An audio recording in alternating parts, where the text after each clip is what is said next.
Hello guys, so ito po yung pinaka-latest natin na smartphone ni Infinix, si Smart 10. So ang maganda po kasi sa kanya ngayon sa mga case na sukat sa kanya, ito, syempre at least kahit pa paano yung kanyang camera, so mas napoproteksyonan na siya.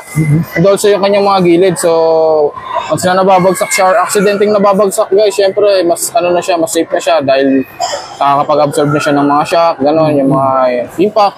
Tsaka syempre, hindi siya nag-fade yung kulay niya. So, ilang taon mo man siyang gamitin, ganun pa rin yung kulay niya. Hindi siya nag-fade, hindi siya basta-basta nagkukulay dilaw.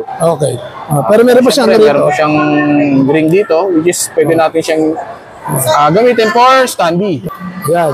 Yan yung ring, yung kanyang stand. Ayan. So, ayan, pagka gusto mo manood ng movie at ayaw mong nahahawakan yung phone mo, so ayan, meron siya perfect for watching movies, guys. Okay, yan ang bago ni Infinix ng Smart 10. Yes.